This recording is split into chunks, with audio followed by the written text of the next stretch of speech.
नमस्कार, मैं मनदीप कुमावत आपका एसके बुक्स के ऑनलाइन प्लेटफॉर्म पे स्वागत करता हूं।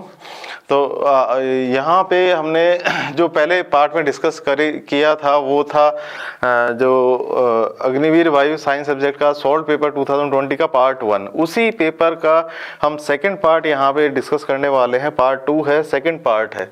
तो सेकंड पार्ट में देखिए हम क्या क्या जो बाकी बचे हुए क्वेश्चन है वो करेंगे।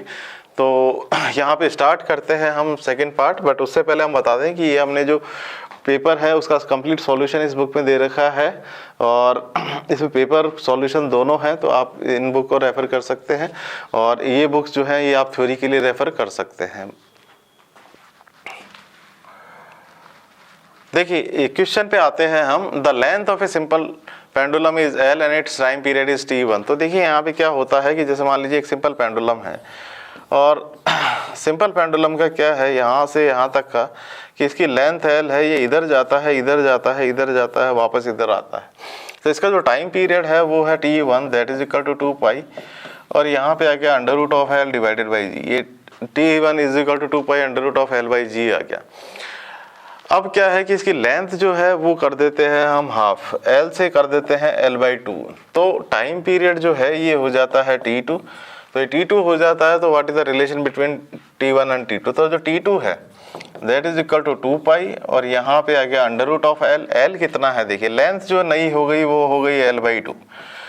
तो अब इनका रेशियो फाइंड आउट करना है, तो यहाँ पे आ जाएगा t1 डिवाइडेड बाई t2, यहाँ पे आ गया 2 पाई, यहाँ पे आ गया एल बाई जी और यहाँ पे आ गया 2 पाई और यहाँ पे आ गया एल डिवाइडेड बाई रूट 2 जी और सॉरी 2 जी। तो यहाँ से आ जाता है ये, जब इसको सॉल्व करेंगे तो ये रूट 2 आ जाता है और यहाँ से निकल के आ जाता है t1 that is equal to root 2 t2। तो t1 बराबर रूट 2 t2 इस तरीके से निकल के आ जाता है।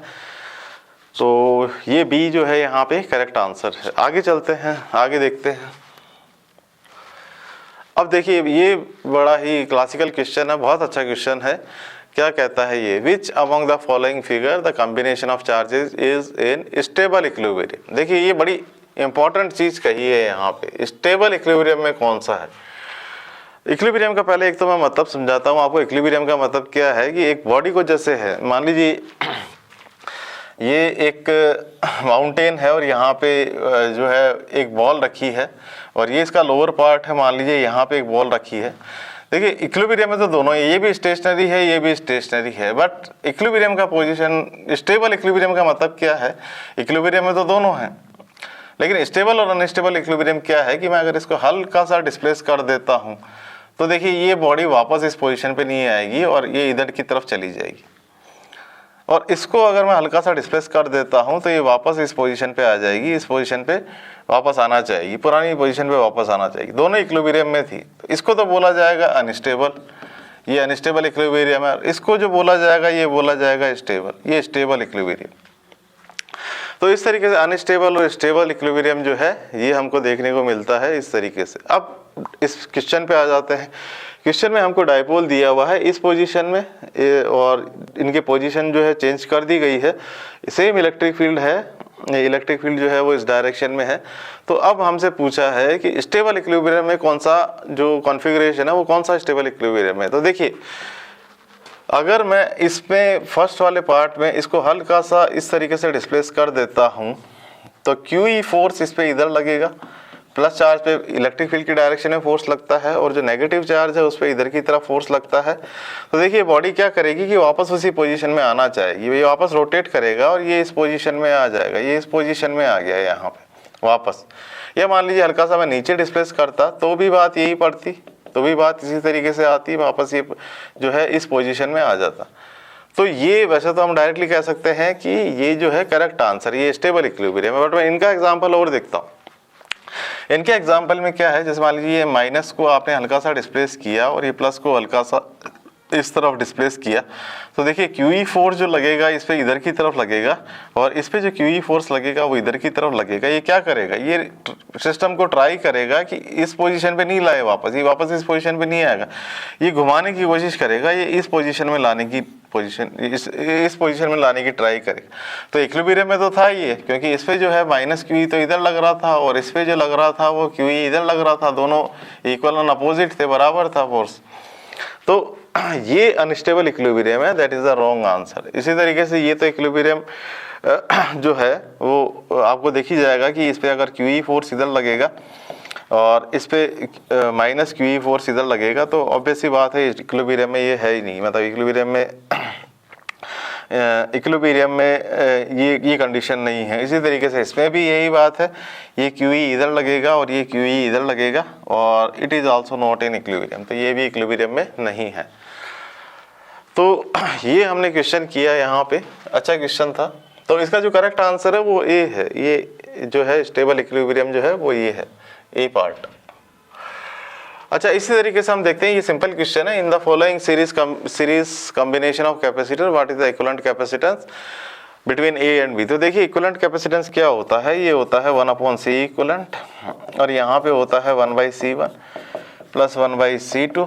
तो यहाँ से आता है 1/C1, C1 कितना है यहाँ से 0.3 और C2 कितना है यहाँ से 0.6। तो यहाँ से कितना आएगा, दैट इज इक्वल टू 0.6, यहाँ से आएगा 2 + 1, तो यहाँ पे आ गया 3 डिवाइडेड बाई 0.6, तो यहाँ से आ गया 1/C, that is equal to 1/0.2। तो यहाँ से मैं कह सकता हूँ C is equal to 0.2 microfarad.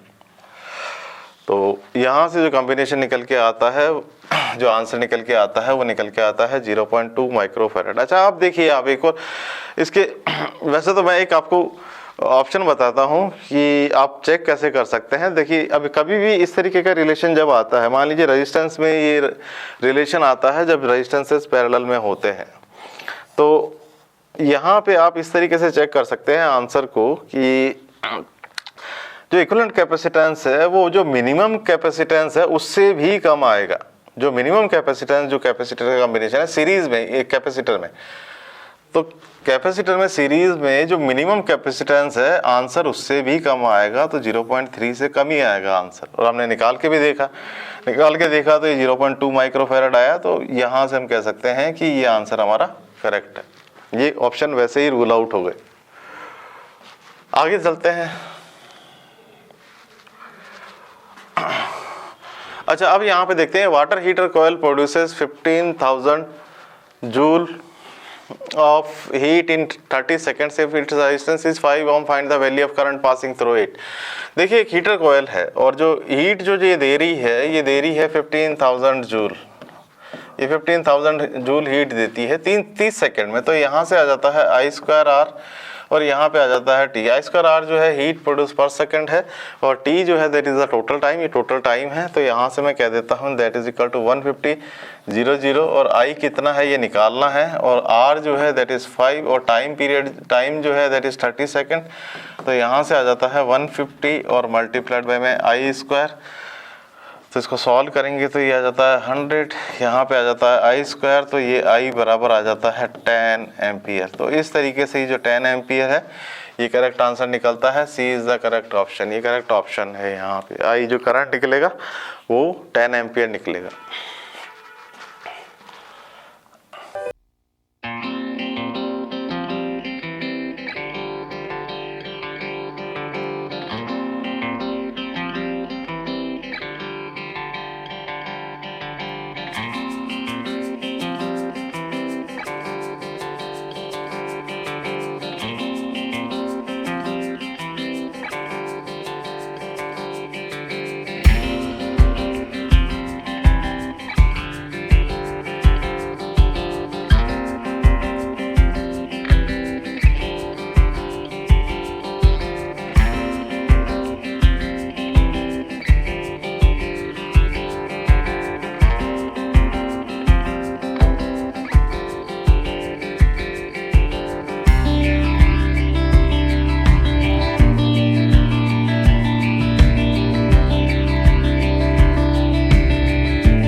ये बहुत ही अच्छा क्वेश्चन है, ये मैग्नेटिक फील्ड से रिलेटेड है। In an electron, if an electron enters in a magnetic field perpendicular to it, what will be the path of the electron, ये if है।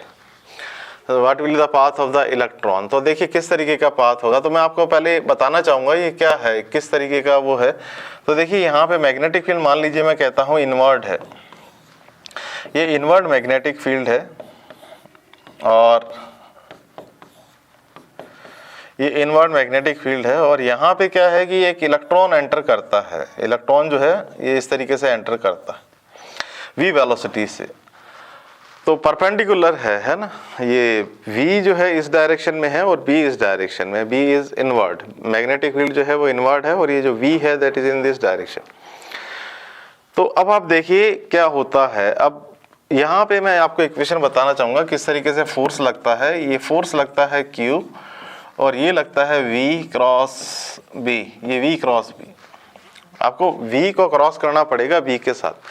तो देखिए ये तो है V और ये है B।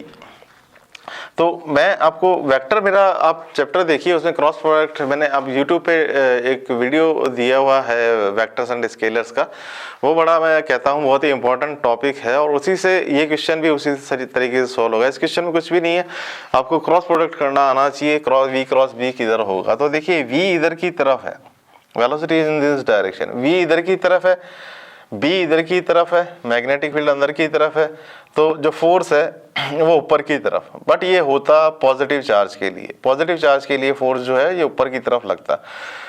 या दूसरे तरीके से स्क्रू रूल से अगर आप देखना चाहें तो v इधर है, b इधर है, v क्रॉस b को आप घुमाएंगे तो ऊपर की तरफ जाएगा इसको, तो फोर्स जो है वो उसकी डायरेक्शन ऊपर है।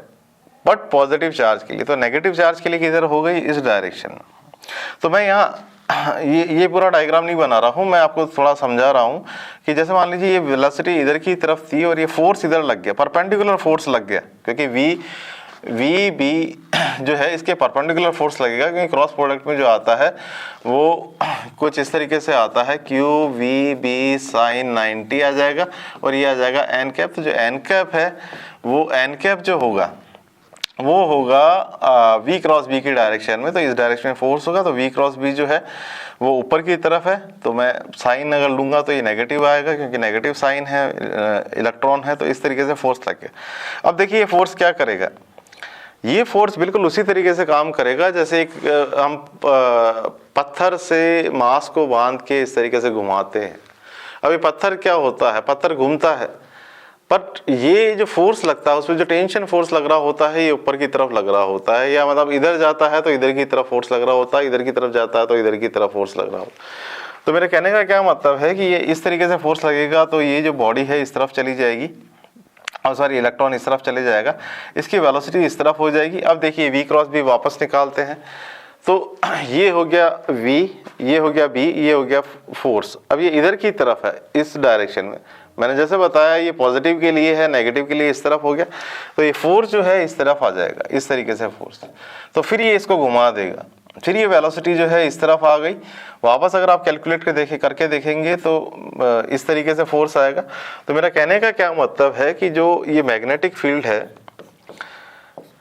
उसमें अगर इलेक्ट्रॉन मोशन कर रहा है तो ये इस तरीके से मोशन करेगा, सर्कुलर मोशन करेगा। तो ये जो मोशन है ये होगी सर्कुलर। तो इस तरीके से आप सॉल्व कर सकते हैं क्वेश्चन को। अच्छा देखिए ये एसी से रिलेटेड है। What is the power factor of LC, power factor for LC circuit. LC circuit जो होता है उसमें पावर फैक्टर क्या होता है, तो देखिए ये होता है R, ये होता है L और ये होता है C, ये होता है VL, ये होता है VC और ये होता है VR। तो ये इस तरीके से होता है। अब VR तो एब्सेंट है, मतलब रेजिस्टेंस तो एब्सेंट है। फेजर डायग्राम जब हम बनाते हैं AC सर्किट में तो LCR सर्किट का इस तरीके से फेजर डायग्राम बनता है, वह R तो एब्सेंट है। ये LC सर्किट की बात कर रहे हैं। अब LC सर्किट में क्या है, देखिए ये एंगल भी 90 है और ये एंगल भी 90 है। या मान लीजिए एक अपवर्ड होता, मान लीजिए इस तरफ इनका रिजल्टेंट VL माइनस VC होता तो ये 90 होता, और अगर इधर भी मान लीजिए रिजल्टेंट निकलता तो भी ये 90 होता। क्योंकि इस एक्सिस से जो एंगल बनाता है वो है फाई। तो यहाँ से अगर देखेंगे तो जो पावर फैक्टर है वो 90 होगा। तो जो ये जो फाई है ये आएगा यहाँ से 90 डिग्री। फाई जो होता है हम इसको मेजर करते हैं LCR सर्किट में। जैसे मान लीजिए ये होता VR और लेट अस से ये VL माइनस VC होता है। तो यहाँ से इस तरीके से आता है, ये आता है VRMS और ये जितना एंगल VR से बना रहा होता है वो कहलाता है फाई। अब देखिए R एब्सेंट है तो ये इस तरीके से आएगा और इस तरीके से आएगा, तो ये 90 डिग्री का एंगल होगा यहाँ। तो इसका जो करेक्ट आंसर है वो है A। अब हम रे ऑप्टिक्स के आते हैं। अभी तक रे ऑप्टिक्स का कोई क्वेश्चन नहीं आया था। तो relation between angle of minimum deviation for a ray passing through a prism of prism angle A and refractive index mu is given by if A and delta M are small. तो देखिए refractive index मैं आपको बताना चाहूँगा। Prism का जो refractive index है वो किस तरीके से निकाला जाता है। ये तो है प्रिज्म का एंगल, यहाँ से एक रे आती है, इस तरीके से निकलती है, इस तरीके से पास हो जाती है और यहाँ से क्या होता है, इस तरीके से होता है। ये होता है डेल्टा एम, ये एंगल ऑफ मिनिमम डेविएशन है। और ये किस तरीके से होता है, ये होता है म्यू, यहाँ पे होता है साइन, यहाँ पे होता है A plus delta M divided by 2 और यहाँ पे होता है साइन और यहाँ पे होता है ए बाई 2। ये इस तरीके से प्रिज्म का रेफ्रेक्टिव इंडेक्स दिया जाता है। अब देखिए इस क्वेश्चन में स्पेशली क्या लिखा हुआ है कि जो ए और डेल्टा एम है ये स्मॉल है, छोटे हैं ये। तो अब छोटे होंगे तो हम साइन थीटा को अप्रोक्सीमेटली इक्वल टू थीटा कहते हैं। तो यहाँ पे आ जाता है A plus delta M divided by 2 और यहाँ पे आ जाता है ए बाई 2। तो यहाँ पे आ जाता है A plus delta M divided by A. तो यहाँ से आ जाता है म्यू ए और that is equal to A plus delta M. तो यहाँ से डेल्टा एम निकल के आता है mu minus 1 multiplied by A. तो ये डेल्टा एम मिनिमम जो है ये निकल के आता है इस तरीके से। तो यहाँ पे जो करेक्ट आंसर है वो है ए। चलिए आगे देखते हैं हम क्वेश्चंस। ये इलेक्ट्रोमैग्नेटिक वेव से रिलेटेड है क्वेश्चन कि for an electromagnetic wave what is the relation between electric field E, velocity of light C and magnetic field B।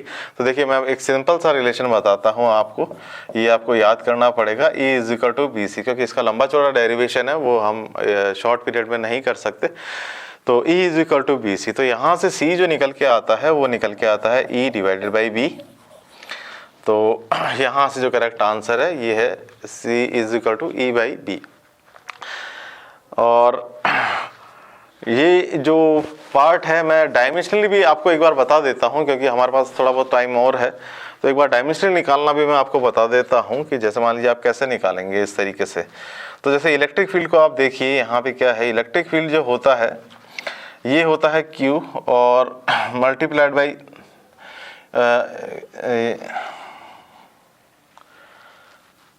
जो इलेक्ट्रिक फील्ड होता है ये होता है फोर्स और डिवाइडेड बाई Q। तो जो फोर्स और Q को मैं ऐसा कैसा रहने देता हूँ, Q को मैं चेंज कर देता हूँ, Q को मैं कर देता हूँ I मल्टीप्लाइड बाई T।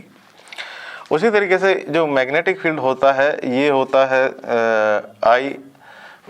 उसी तरीके से फोर्स जो होता है, अब ये भी जैसे हमने देखा था, that is equal to ILB, ये होता है यहाँ से force is equal to ILB। तो I को रिप्लेस कर देते हैं हम, तो I बराबर आ जाएगा यहाँ से I equal to F divided by LB।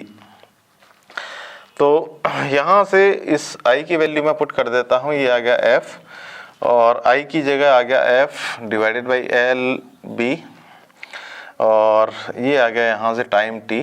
तो यहाँ से आ गया E that is equal to F BL divided by FT। तो यहाँ से आ गया E और F से F कैंसिल हो गया और ये आ गया B, लेंथ बाई टाइम जो होता है ये वेलोसिटी होता है। तो इस तरीके से भी आप डायमेंशनली भी आप इसको सॉल्व कर सकते हैं, कहीं आप कंफ्यूज हो जाए तो इस तरीके से भी कर सकते हैं। तो ये आता है answer E is equal to BC।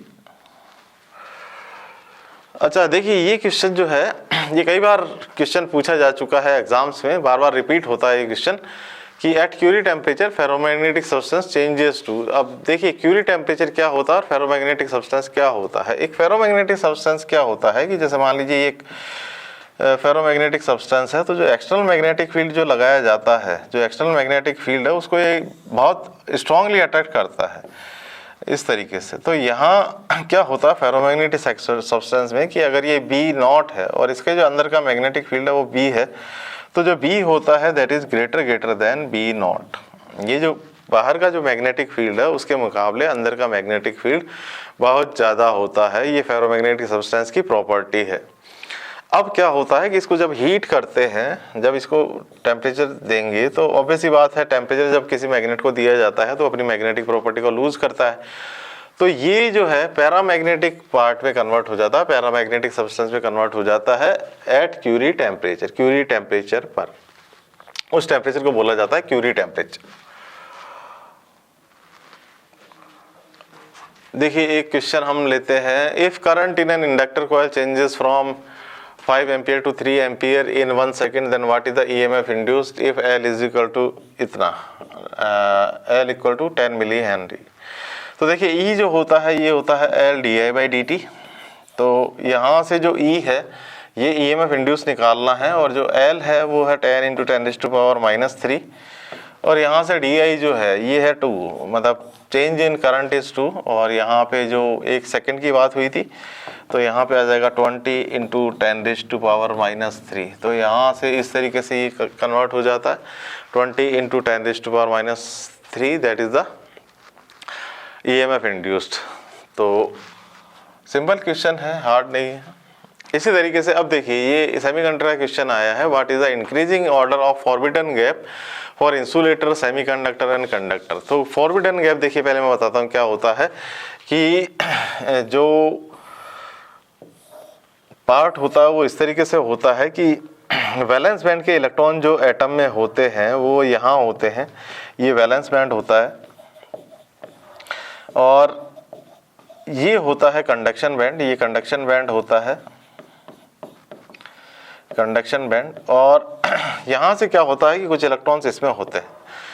तो इन दोनों के बीच में जो एनर्जी गैप है वो कितना होता है, वो कैसे मतलब किसमें ज़्यादा होगा किसमें कम होगा, वो एनर्जी गैप जो है ये हमको बताना है।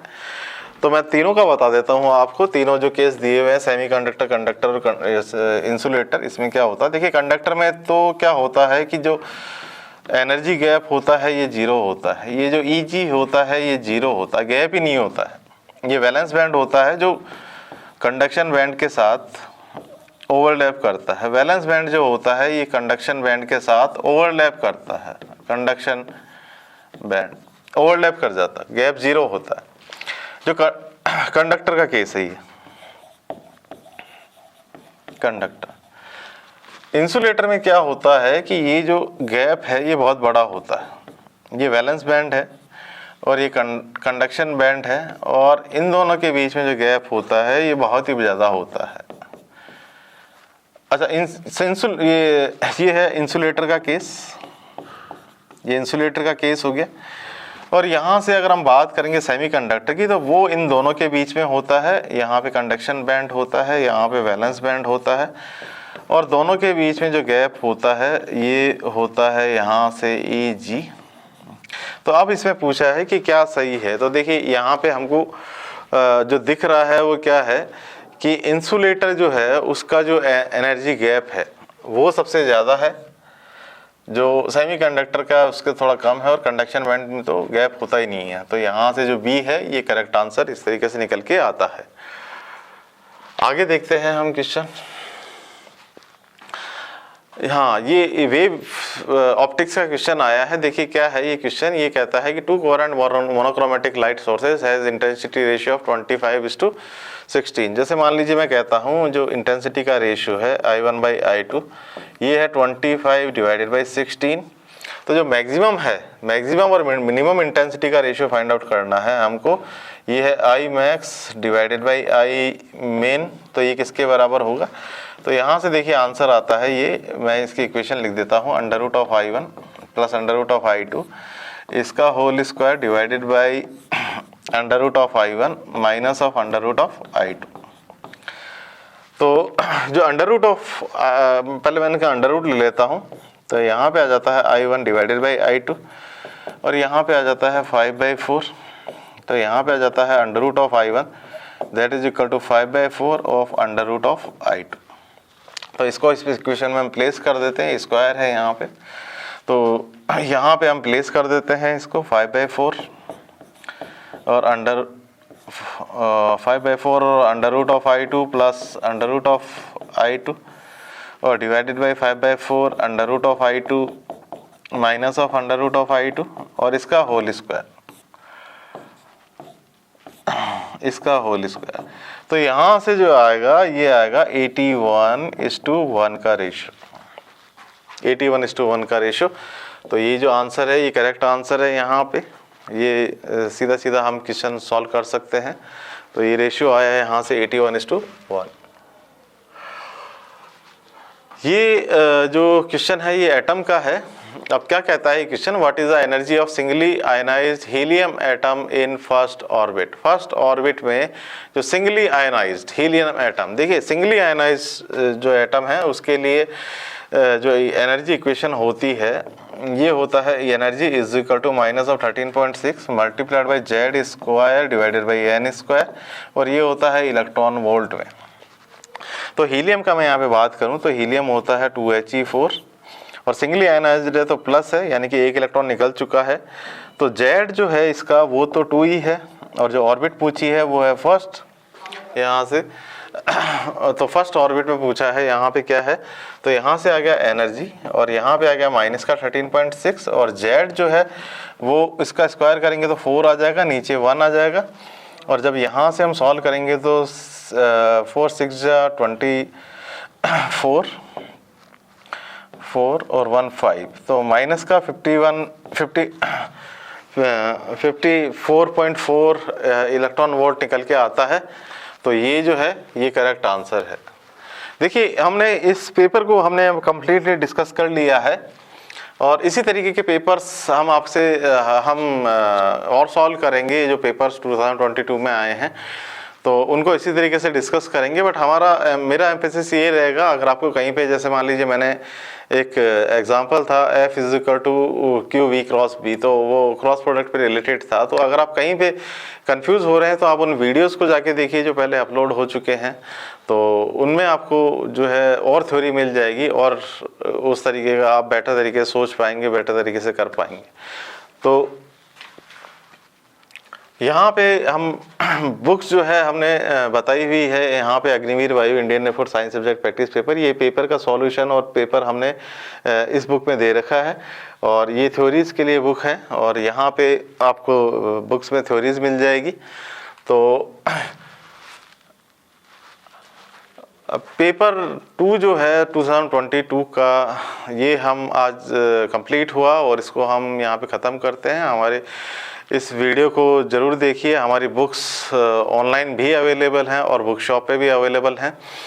तो हमारी इस वीडियो को लाइक कीजिए, दोस्तों के साथ शेयर कीजिए, हमारे चैनल को सब्सक्राइब कीजिए। मिलते हैं नेक्स्ट वीडियो में, धन्यवाद।